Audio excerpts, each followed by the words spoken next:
Hello, folks. Welcome back to the Redeemed Marriage Podcast. Rusty and Heather Bryant with you, and we are glad to be back with another episode of the Summer Shorts series. You were waiting on it, but I'm not doing it. I'm still waiting. Okay, fine.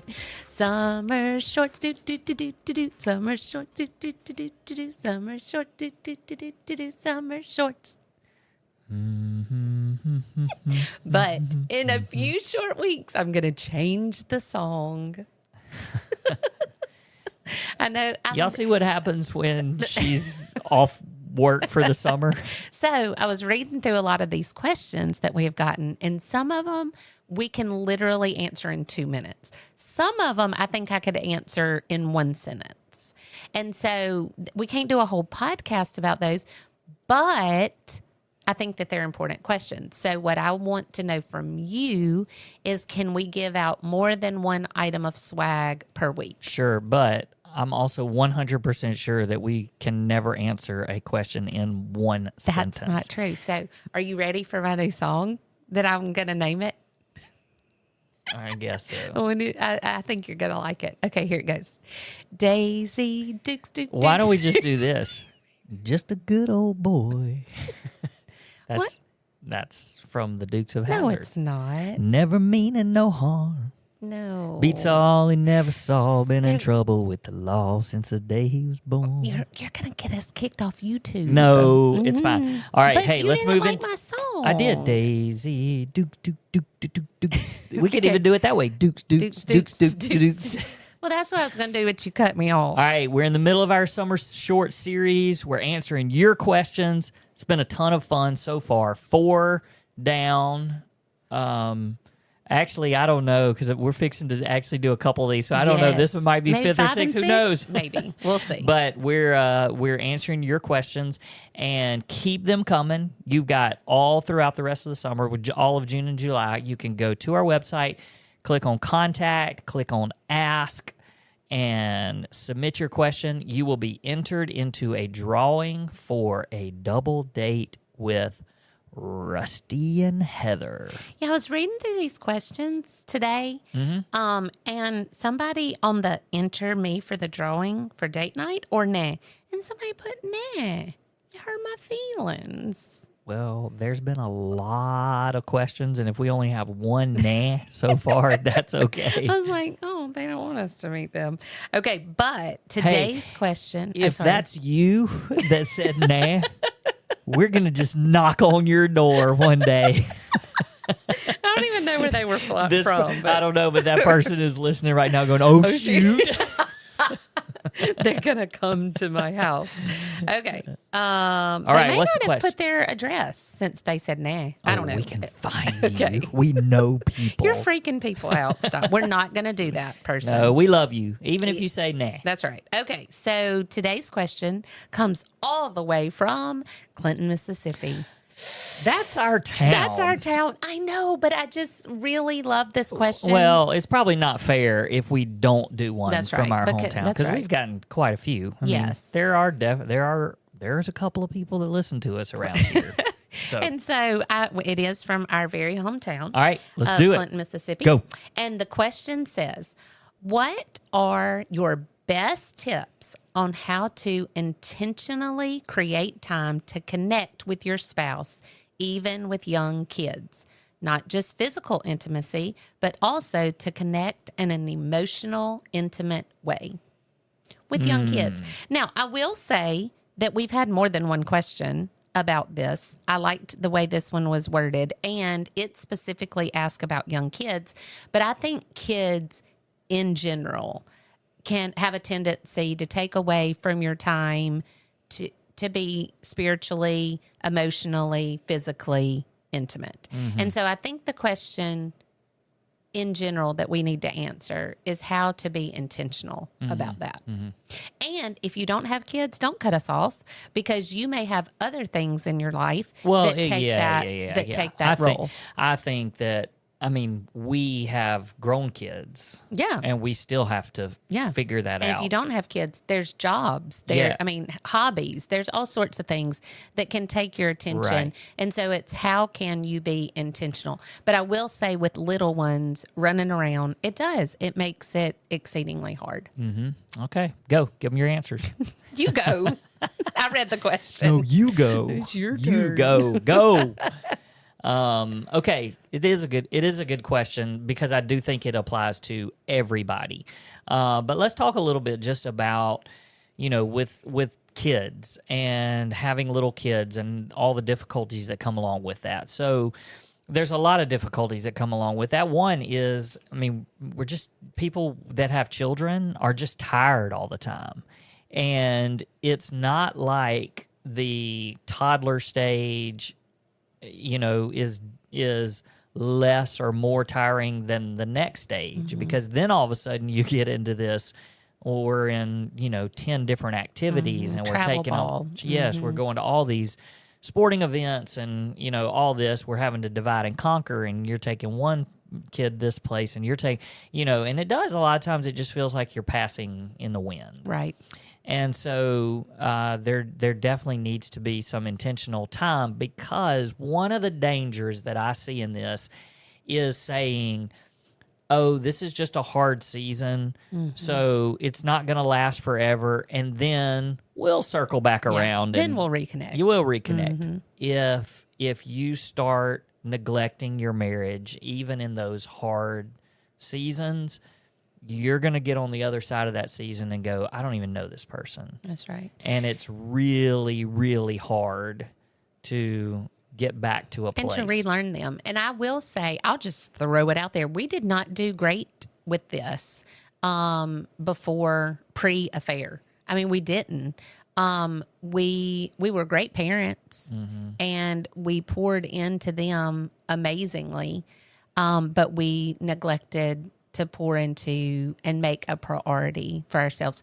We also, I've heard on several occasions, and there's been some kind of debate on this topic, whether your marriage is more important than your children. And it's, should you put your children first, but should you put your marriage first?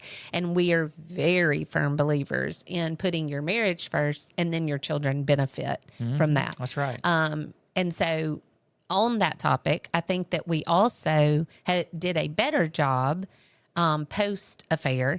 And just for a point of reference, for people who don't know, the adultery happened when our children were in 4th grade and kindergarten. 9 and 5. And so we did have 9 years of not putting our marriage first with our oldest.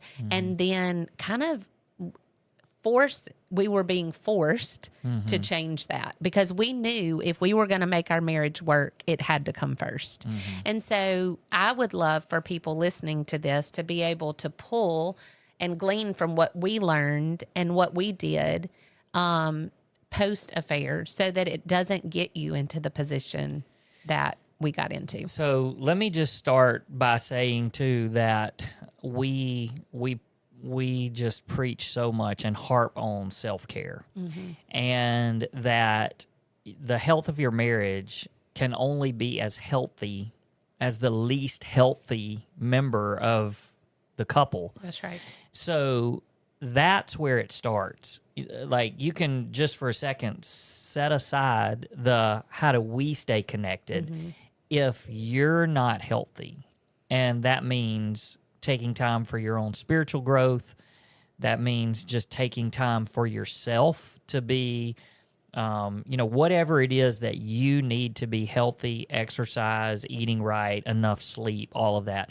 And I know people are listening, they're going, how do you do that with these little kids? Well, it's a matter of priority and what's important.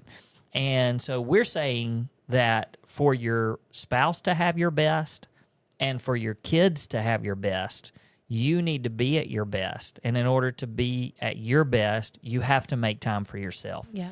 So if that means changing some things about yourself, look, I have, through the years, if coming out of college, I could have told people I am not a morning person. I do not like to wake up early in the morning. I'm still not a very good morning person, but I would say I'm not a morning person. I'll stay up late, and people wear that kind of stuff like a badge of honor, or maybe it's I go to sleep at 8:00 or I'm in bed at 7:30, and and they like to almost brag about it sometimes.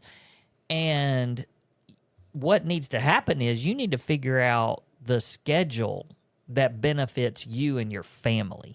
Not that you can stand in a group of people and brag about the fact that you stay up until midnight, or the fact that you wake up to go to the gym at 4:00, so you go to bed at 7. None of that matters. Like, it really doesn't matter. It matters what is it that's best for you, and it could change from season to season. Because I know for me it does. Like, there are times through the year, like right now, you get to sleep late or later because you're not summer. Because it's summer. But I don't get to. I'm like, usually I wake up before you leave. Now I'm getting up before you, but that's fine. That's just where we are in our season. But we adjust our season. We adjust our schedule to take care of ourselves, to make sure that we're taking care of ourselves. I have a really good friend that wakes up. You got me on the alarm clock. That takes off Friday from her kids. Like, she is a stay-at-home mom. She's with them all day, every day. She homeschools. And then she decides on Friday, that is her day. She puts them in the closet she and does, locks puts it. them right in the kennel. No, she gets someone to stay with her kids, and she is doing her things for herself. She goes to a coffee shop. It's not the only day she does her Bible study, but she really locks in and works on a thing she's trying to launch for herself. And I mean, it is purposeful time. And yes, that's only one day a week. That's incredible. But it's incredible. It's a time for her to be able to do that. And you also don't let people look down on shame on you that. for that. Like, Absolutely. Because I know there's people out there, oh, you're a mom, you shouldn't get a babysitter once a week or what. We're just saying you have to do what's best for you and your family. And so, yes, if it's one day a week where you're like, man, I've got to take care of myself, and this is the day I'm going to, like you said, the coffee shop, invest in my Bible study. And she also pours into somebody else during that time. She mentors, and it gives her that opportunity to do that. And then think about how much more life she can has give to her family for the other spouse. 6 days of the week. Well, and that's where we're going with this question, because the question is, how do you prioritize time for your spouse and your relationship? But I love your point in that it has to start with self-care. It has to start with, am I taking care of me, and am I taking care of my spiritual growth and emotional growth before I can ever start thinking about the relationship with my spouse?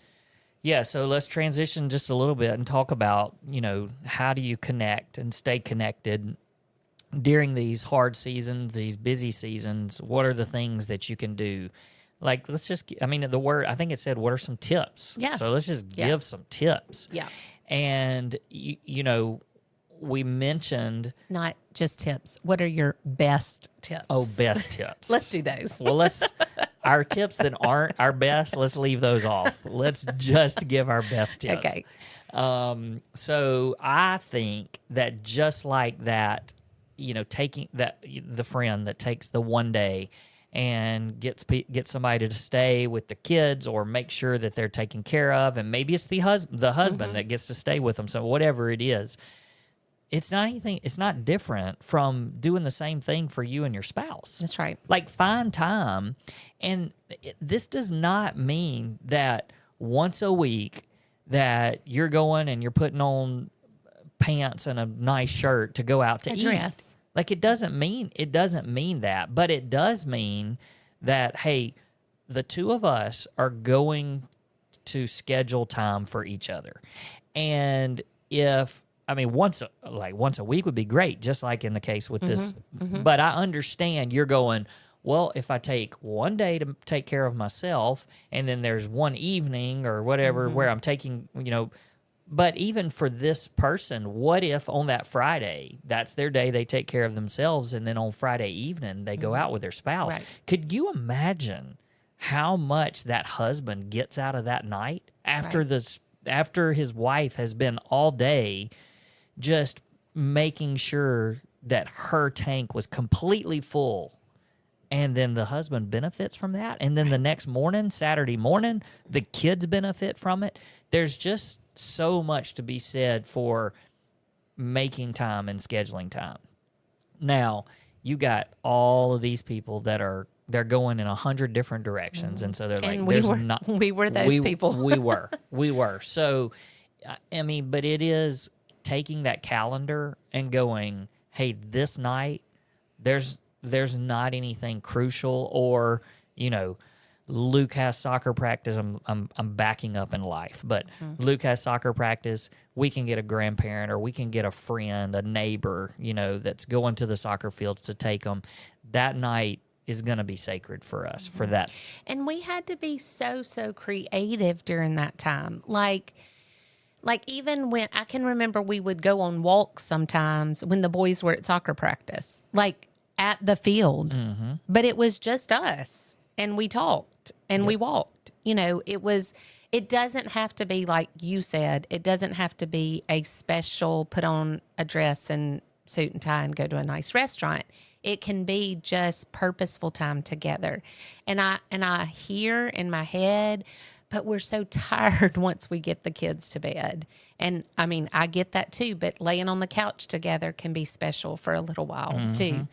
And then there's also the seasons where you just have to say, we're getting a babysitter. Yep. And we're doing this.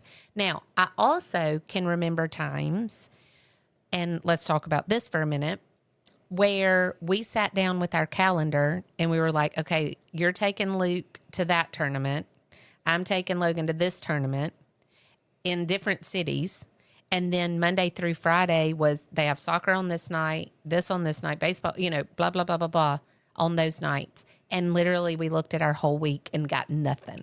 And I'm not saying, put the kids together and lay on the sofa. There were times where their soccer practices weren't over until 8:30 or 9 o'clock. Yeah. And when they go to bed, we go into bed, And so what do you do in those seasons to not get discouraged? You're asking. I'm asking you.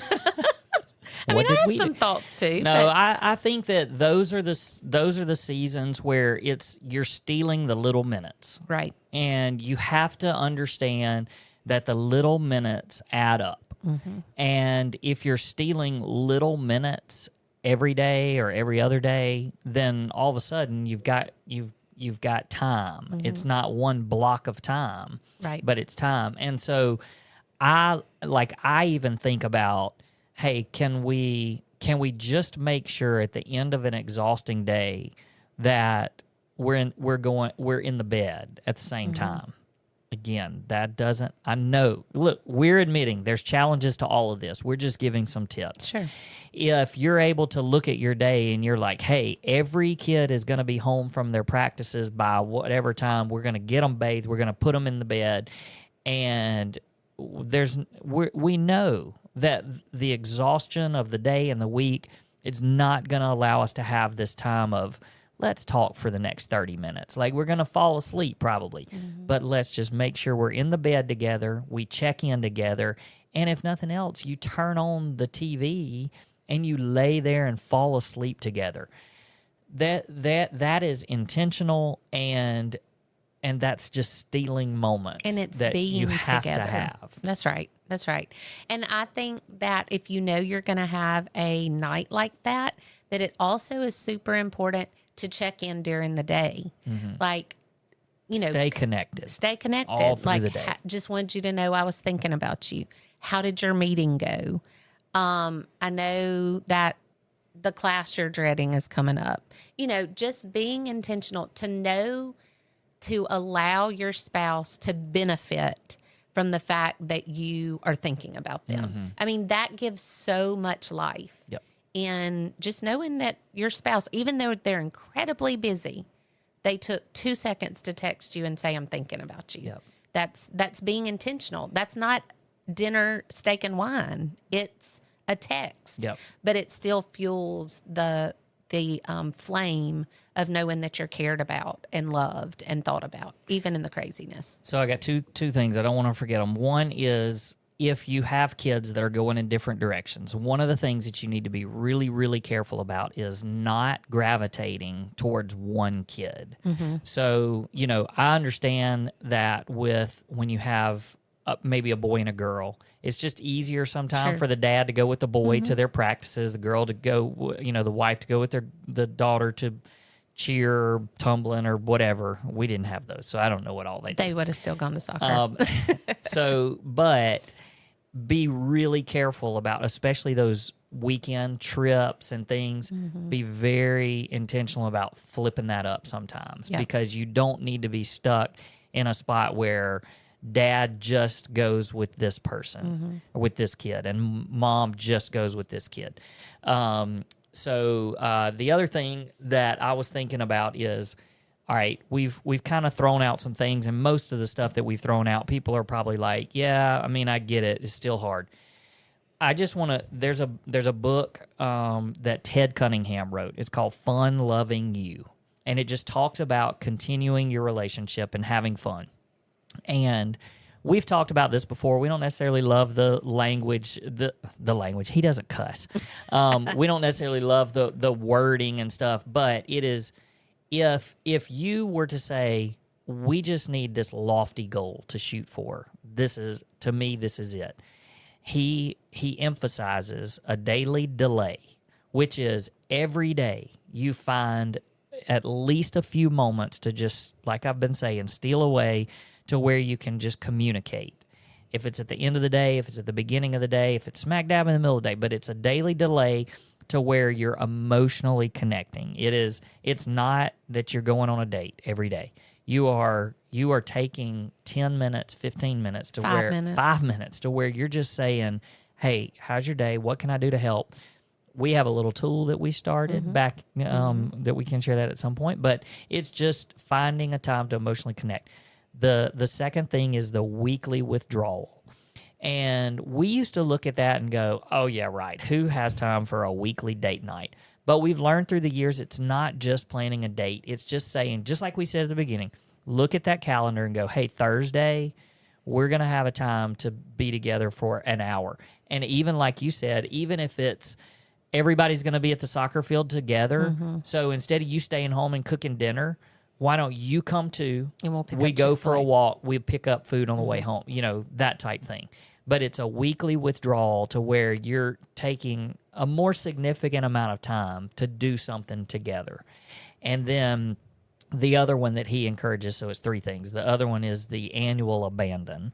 And that's just the once a year, we got to get the heck out of Dodge, And that doesn't necessarily mean that you're going on a cruise or you're going to Alaska or whatever.